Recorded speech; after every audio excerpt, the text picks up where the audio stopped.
that Rodri, there's no way you can draw up a list of the best in this season in England and you cannot call Rodri.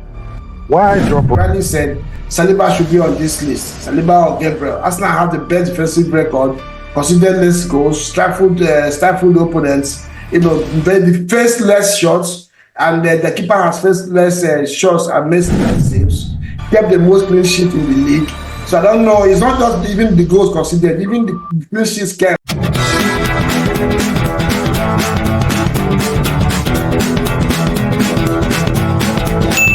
Transit TV, welcome back again to the studio. Good, my brother. Hope you are having a great day. Good to see you again today.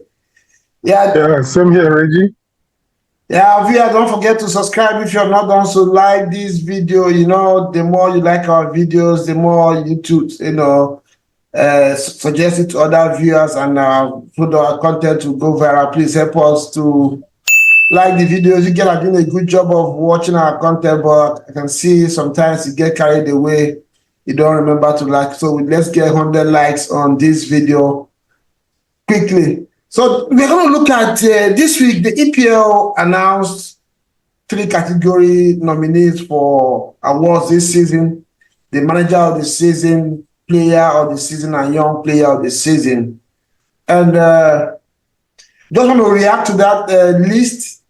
Are there any people that are supposed to be there that are not there, or anybody that is not supposed to be there? Personally, I feel that Arsenal somehow is disrespected. There's something funny for me in one of the categories there. So we're going to look at it. But I don't know, have you seen that those short lists? And which one do we start from? We have player of the season, we have young player of the season, we have manager of the season. Maybe we can start from manager and then go on to the players. Okay. For the managers, they have Arteta, Emery, Pep, Iraola of Bournemouth, and Jurgen Klopp. Are you okay with these nominees? I'm okay with them. I think that Sean Dyche probably should have made that list. Okay. As the only outsider. Normally, I read Gary O'Neill, but Gary O'Neill fell off with his team at some point. But yeah, Wolves, right? Yes. Yeah, I think what Sean Dyche was able to accomplish with Everton this season, if not for the points that were deducted, he probably will be in European places now, judging by the number of games he won and the number of clean sheets he got. Yeah, then another way to look at it as well, it's possible that those points were the motivation, trying to stay up, made the Absolutely. player give push Absolutely. to make sure they survive right. it. Maybe if they were comfortable, maybe the players and the team would have pushed hard the way they did. But not to take anything away from what they achieved. You're really spot on that one. Everton, how they survived relegation this season is something that nobody can explain. I mean, we have seen in the last 2 seasons survive relegation the last day of the season. For them to go this far this season, even with all the points deducted and all the problem that the team had, is really something that's supposed to be recognized. But unfortunately, other coaches achieved, bigger feats that need to be considered as well. I think I agree with you, but unfortunately, him not being there is not a big deal. But if he was there, he would have shown some level of recognition for having to always say body of work needs to be rewarded. At least maybe he won't win it, but at least to show that when you do stuff like that, it needs to be recognized. Yeah, I agree with you. Bournemouth, let's look at them quickly in a flash. I mean, all these coaches are supposed to have done bits this season, and the one that stands out for me is the Bournemouth coach. Like top 10 finish for the team. I think they were 15th last season in the league. This is in their 10th already, and probably a possibility of going even further, depending on what happens in the next 2 games of the season. What really impressed you about the job that he did in that club? Man, I am thoroughly impressed by that manager. Thoroughly impressed. I knew how bad Bournemouth looked in the first 10 to 15 games of the season. They looked like they were going to, have a record number of points and getting relegated, But what I noticed in a few of their games that I caught earlier was that they kept trying to do the same things. They were not succeeding, but they kept at it. The coach never changed his approach to games, playing out from the back, trying to, hold possession, trying to position themselves the way that the coach wanted them to position. You could see that they were trying to get something done. Mm-hmm. They were just, it wasn't just clicking with them earlier in the season, and then they caught fire. Now, having watched them play against Arsenal in the last game, I was very impressed with the team. I think that if not for Arsenal's supremacy in terms of the fluency and intensity with which they played in that first half, I was hoping that they would score enough goals to maybe discourage Bournemouth from trying anything in the second half. Mm-hmm. Fortunately, Arsenal was just able to score one goal. And then, of course, as I expected, Bournemouth came out to play in the second half, right? After the game, I watched his interview. He said that his team did not play the way he wanted them to play in the first half. They were timid, they were not pressing the way they normally would press, high press, but they came out to play in the second half. And you could see that it was a well-drilled team, right? Yeah. They don't have these so-called superstars, highly acclaimed names, but the likes of Justin Kluivert, the kind of runs. He has really improved, from the time he arrived. Yeah, the guy is really doing bit. Yeah, for me, my biggest, I have two things that for Bournemouth that really catches me. The confidence, they are not arrogant, but they have this self-belief in them, in what they're trying to do that is going to work. Right. They're not arrogant. They're not doing it like, hey, whatever you do, this is what we're going to do. No, they do it with some level of, and that's what I'm talking about. The other time we're discussing about Tottenham, adaptation. Yes. They do what they want to do, but they kind of respect you as well, with confidence. And they allow you to do what they want to play football. Mm. They have really done a good job. And that person would touch on is Emery. I don't know. Yeah, I think what he has done with Aston Villa, where they are in the table, he can be on this list. But they have fallen off, badly. The games that they have lost, they really, really lost badly. I don't know. It looks like it reminds me of when he was in Arsenal as well. Started very well, especially the 2 games unbeaten.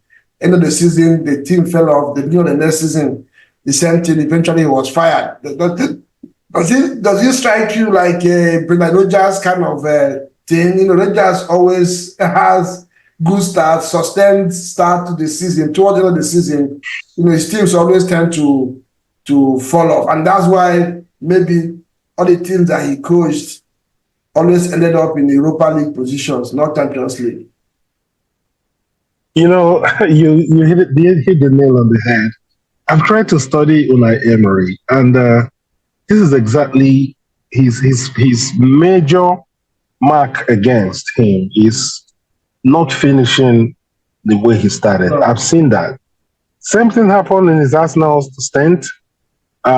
Perhaps a little bit of it happened at PSG. Yeah. Now the same thing is happening at Aston Villa. So that shows a trend.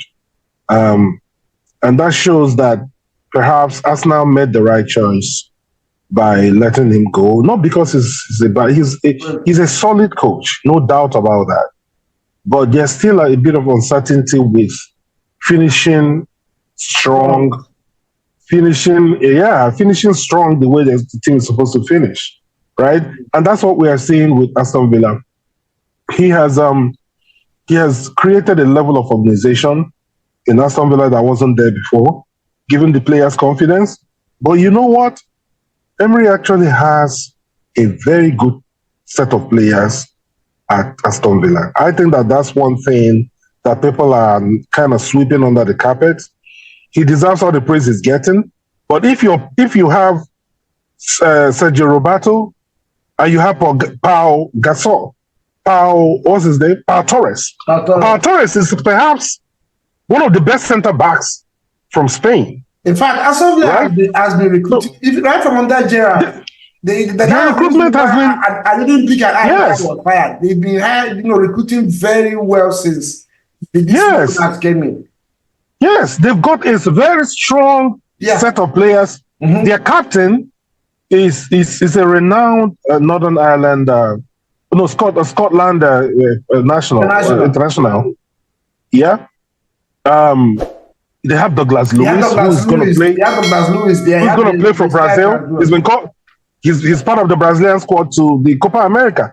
They have Diaby, who is a regular in the French national team. So they have.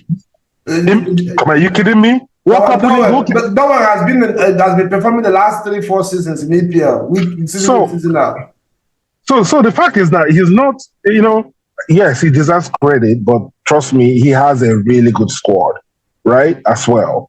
So that's part of why they are where they are. Oli Watkins, he has improved Oli Watkins. Yeah, very well. Credit to him. Very well. Excellently. Yes. So, Emery deserves a place there, but I think it will be a disservice to one or two other coaches if he wins it. Yeah, for me, I think between Arteta, Pep, and Klopp, one of them should be winning it. And there's no point going to those ones now. Eventually, for me, there's going to be a final three shortly. It's going to be between Arteta, Pep, and Klopp. And let's not go into those three now. We'll react to after the award has been given, why it was given. I agree. Yeah, I agree.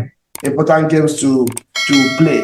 Yeah, I don't really have much against that list. But then let's go to the young player of the year.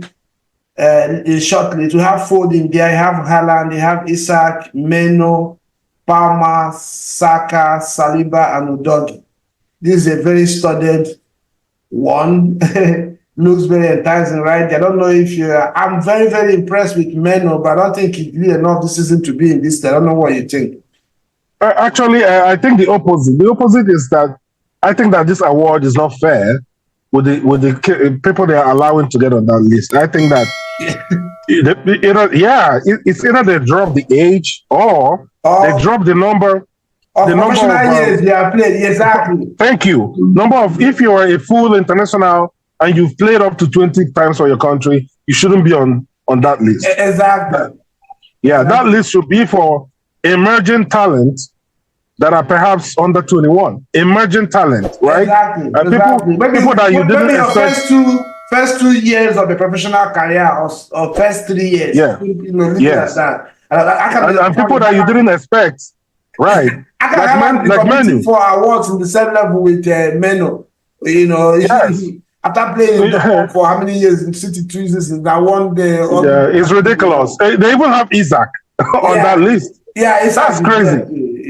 Yeah, you have Saka, Isaac, and Haaland. How do you expect Menu to compete? I mean, like exactly. For me, the top on this list, if you ask me, and unfortunately, just like you mentioned, some of these players are also in the main player of the season. So I don't even know how to And that's another thing. If you're on the main player, there's no point you putting the same people on the young player. So, for me, I think Saliba, because he's not on the other one, I'll give a strong shot for this award because of what Arsenal have achieved this season. In terms of defensive records, Palmer is another very strong contender in my own eye for this award. Haaland, Foden, Saka, no. They should go to the senior memory award. Can we think of other possibilities from other clubs for this category? Yeah, of course. So who comes to mind for you? I'm also thinking. Mine is a little blank now. I have to look at. I'm looking like someone like Anthony Gordon for Newcastle. Yes, he just the only thing that goes against him is what we're talking about Emery. Newcastle, he had a very strong start, but lately, at the point Newcastle fell off as well, and it also affects. But Gordon He's supposed to be Gordon is that. supposed to be, Yeah, even when the team was falling, he was he still. was delivering. Yes. Yes. No, Gordon's Yes. supposed to be in that list. If you ask me, you're really right. I don't even know how Udogie made it, and he's not there. I know exactly. Yeah, Udogie is Yeah. a good. I don't know. Maybe So, they like to put defenders, just to balance it out. Udogie has done well for Tottenham as well, but I don't think he's yeah. as above what Gordon achieved. For that category, I would take Papa Sarr ahead of Udogie. Yes. I'll take Yes. Papa Matesa. Yes. Yes. For that Yes. category. Yes. Yeah. So. Gordon did he had a very strong season. In fact, at the point he was carrying Newcastle when they were That's right. struggling. Yeah, he was carrying them at a point. Yeah. I think he's supposed to be in that. Sometimes I don't know the criteria they use in doing this. Like you rightly mentioned, they need to look at this category very, very well. There has to be kind of adjustment to what qualifies one to be on this list. Age is no longer. Players now start playing, especially at 17 or 18. So you can't play 5 years in top flight football and still contesting for Young Player of the Year. I'll put Garnacho there. Garnacho, yeah, I was going to mention him. Garnacho of Manchester United. I'll put the right back. How is this category there without Liverpool's right back? The boy, the guy, is it Bright or what's his name? The young boy, the Liverpool guy that replaced Arnold. Those are the kind of people that should be on this. Exactly, encourage them to keep doing what they are doing. Yeah, because keep doing what they are doing. Yeah, I think EPL needs to look at this one and kind of adjust the. I don't want to be looking at Haaland should be competing for Ballon d'Or, and he's here I know for Young Player of the Year in England. It's has been top flight for over 5 years. Saka has been there for over 4 or 5 years. Yeah, it doesn't make sense anymore. So Saliba, you can have Saliba there, but these other guys. Kopama for me is a strong shot for it. Saliba, both of them for me, it should be the two that should be contesting for this award. Kopama and Saliba, based on the nominees that we have. I don't know what you think. Yes, based on the nominees that you have, yes, they are. But when you're putting Foden in the conversation and putting Saka and Haaland in the conversation, you will see that it's going to sweep aside Palmer and Saliba. Saliba deserves that award. No doubt about that. Kopama, the same thing. But you see that you will be surprised that none of them will win it because you have Haaland and all those. Haaland, I don't think anybody will give Haaland this award. For me, if I take my bias completely out of it, Palmer should be winning this category. Yeah. I mean, this guy has carried Chelsea, from the graveyard to the church, and he's still performing, scoring goals. I know most of the goals are penalties, but I mean, 31 goals GA this season. He can't go wrong with it. If he has a shot for player of the season, the main player of the season award, then why can't he win the young player award? So for me, it's between him and Saliba. The other guys, Isak, he has done bits, but he's not consistent enough for me to win an award. So yeah, I think I agree with you on this one. Then the main one, the player of the season. This is where I have big issue. The nominees we have here, we have Foden. Foden has played 32 times this season. Has a 24 goals GA in EPL, goals 16, and I think he has 8 assists. Haaland played 26 times, scored 25 goals, assists 5. Isak has played 27 times this season. Goal contribution 21, goals 20, only 1 assist. Odegaard 33 times he played, scored 8 goals, assists 8, and created big chances 94 times, the most in the league, I think. No, second to KDB, I think. Kopama has played 31 times, goal contribution is 30, he scored 21 goals, assists 9, and Rice played 36 times. GA is 15. I think he has scored 5 goals and 9 assists or something like that. Then Van Dijk came in here, 34 appearances.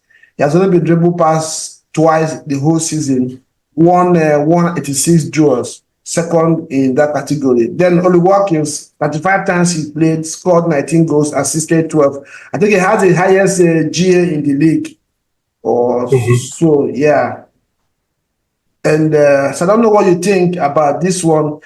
Based on my own reaction, look, let me hear what you want to think. What do you think about these nominees? Foden, Haaland, Isaac, Odegaard, Kopama, Rice, Van Dijk, and Oli Watkins. Two things.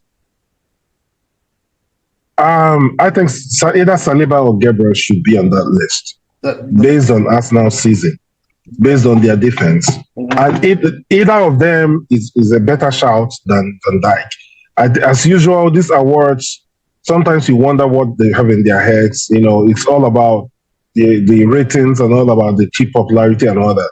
Van Dijk is an incredibly popular footballer in England and beyond, right? So why he's on this list, I just do not get it. He shouldn't be on this list. He played a good season, no doubt about that. But you have two defenders playing for Arsenal that I think deserve a shout, either of them being on this list. Second thing is that Rodri, there's no way you can draw up a list of the best in this season in England and you cannot call Rodri. Why drop Rodri? I mean, I don't get it. Is it that he didn't play enough games? Or is it that because whenever he played, City won? Yeah, he never lost a game. He never lost a game. So I just don't get it. So those are my two shouts. That right there, yeah. I agree with you 100%. Van Dijk is not supposed to be here for me. Liverpool has had a very terrible defensive record this season. And him being part of that defense, I don't know if there is a shout to balance the list with defensive players. Then, like Riley said, Saliba should be on this list. Saliba or Gabriel. Arsenal have the best defensive record, considered less goals, stifled opponents, they faced less shots, and the keeper has faced less shots and made less saves, kept the most clean sheet in the league. So I don't know, it's not just even the goals considered, even the clean sheets kept 14 so far, 15 so far, 2 games to go. I don't know how anybody will not put any of those two players in this list. So I agree with you on that one. Rodri, of course, deserves a shout. And may I add something? If not for clear metrics, as far as the goalkeeping category is concerned, you would see that if he were left to this report to just choose best goalkeepers, they probably would not even nominate Raya. No, Raya would not even call Nia. So the metrics are not clear. If you would choose the best goalkeeper based on clean sheets, there should be clear metrics where you choose. And that's where I was going to now. Right. I know there was a season so many years ago, Robert Pires won this award just playing 6 months of the season after getting injured before 98 World Cup or so. I can't remember which year. And for me personally, there has to be like you mentioned metrics there. Isaac played 27 times. It shouldn't be on this list. Haaland played 28 times. It shouldn't be on this list because that means that they were not available for their team. Either they were injured or they're not durable. So the players that played from 30 games up at 8 should be considered. If you ask 100%, I totally agree. So anything less than that, 25 games, 28 games. If you like score 2 million goals, I don't care. Because one of the things that you are important for your team, you are available for your team, you contribute for your team's success. Because if you play 20 games and your team play 18 games of the season, maybe won them without you, then what are you winning an award for? So even if you score 2 million goals, it doesn't count. So for me, on this award, I have Foden, I have Odegaard, I have Kopama, I have Declan Rice, Oli Watkins, and then I'll ask Saliba and take out Van Dijk. Except maybe based on that, that's why Van Dijk he has got 34 times he played this season for his. So for me, I'll take out Isaac right quick, take out Haaland. Those two players are supposed to be considered in this award. And so we'll move to who do you think should be winning this one?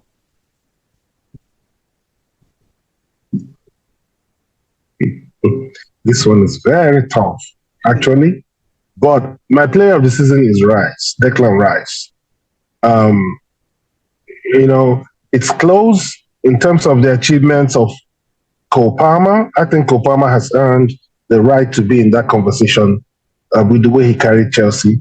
But I think that also Declan Rice. Okay, let's say they're top 3.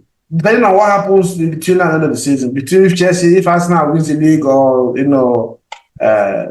City wins the league. My top three will be Declan Rice, Cole Palmer, and Oli Watkins. Okay, justify. Oh, sorry. Declan Rice, Cole Palmer, and Foden. The only reason Foden will come in ahead of Oli Watkins is because City are right there in contention and may win the league.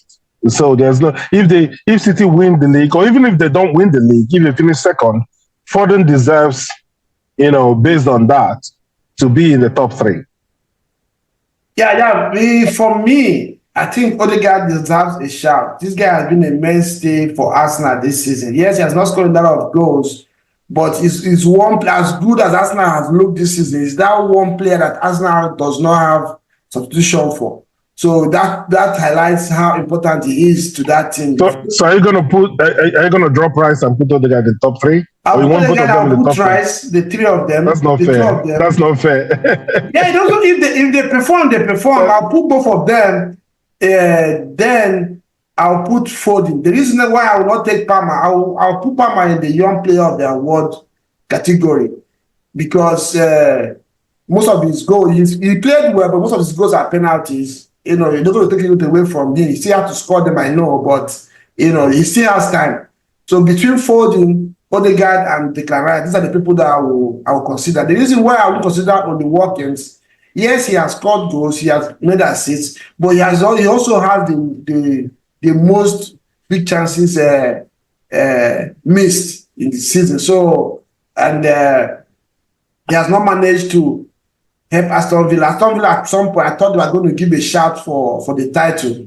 Even with their top four finish is in jeopardy, if not because of the way Tottenham has messed up their form. It would have been in doubt, considering how they were going. So I think if Arsenal wins the league, Odegaard and Declan Rice have the biggest shout to it. If they finish second, then, like you rightly mentioned, then Foden and maybe Kopama will come into it.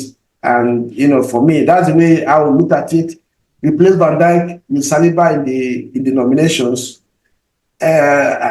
For me, that's the way I will look at it. I don't know if you because I mean we have seen City players, 3 or 4 City players in this award before, and one of them wins it. So why can't you have 2 players from Arsenal in the final 3? No, I think being named in the top 6 or players, it's good enough.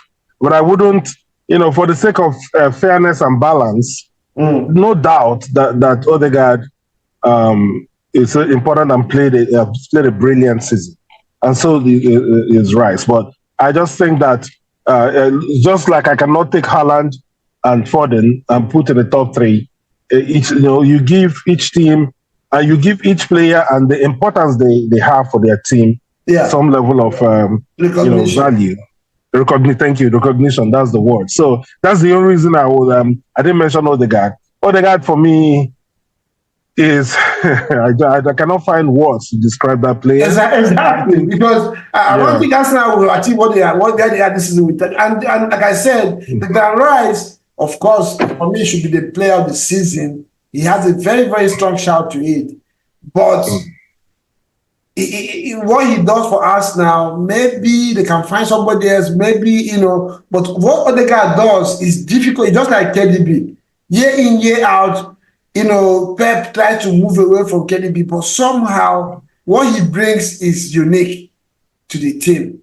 So Odegaard, Odegaard, no. And he's been awesome. When you judge that, you compare, I would liken KDB to Odegaard, and I would liken Rice to Rodri. Exactly. These guys are the machines that run the team. That run the team, exactly. So if he's not there, the team is not running. Odegaard can do all that, but they take the ball from him and move. He cannot do the attacking and defending at the same time. But Rice will do the attacking and defending. And even when everybody's tired, again, for me, that's where the key lies for Rice. When everybody is tired, it's very durable. Goes in there and drives the nail home. He did it multiple times for Arsenal this season. When it looked like we are operating on fumes. He will come in at the last minute, pick up that ball and put that ball in the net. He did it for 3 or 4 games. Excuse me, that were very crucial to Arsenal winning games. Yeah, many times, not 3 or 4 times. Many times. Yeah, I understand that. Just the reason why I rate Odegaard's contribution is just because it's difficult to find people who do what he does. Because just like Brazil, KDB, these players, it's very, very difficult to find replacement for them. And he has been consistent. And unlike Ozil, he doesn't just do the creative things. He also works for the team. He defends and gets around as well. So that's the reason why I'm taking that. Don't forget to let us know what you think. You heard our views and our own opinion on these things and some of our disagreements with the list. I don't know. Let us know what you think as well about the criteria for Young Players Award. I think we have agreed here that the conditions of the what do they call it again? Criteria selection nominations. Criteria for nominating people here should be changed, kind of to give chance to the young player. Like for instance, what Meno has done this season, Garnacho, players like this, they're supposed to be recognized in that league, but because we have these military men that have been doing it year in year for 5 years, it's difficult for them to get into the list. Making nonsense of what Meno has done for United this season. Players like Gordon, they have to now play 3-4 seasons in top flight before they start, having a strong shout to win this award, which is not supposed to be like that. So let us know what you think. And watch out for the video too. Just like you mentioned, we're talking about Odegaard and Rice. We're going to have a video using 3 words to qualify the first 11 players of Arsenal and Manchester City. That video will be talking tomorrow or next. We'll expect it to share. So don't forget to like and share this video and let us know what you think about our submissions on these titles. We'll come back at the end of the season to look at who won the award, what they did, and if we agree with the winners of these awards as the season is running up. Bye, and good to see you guys. Good, my brother. Thank you, and have a nice weekend, and ciao.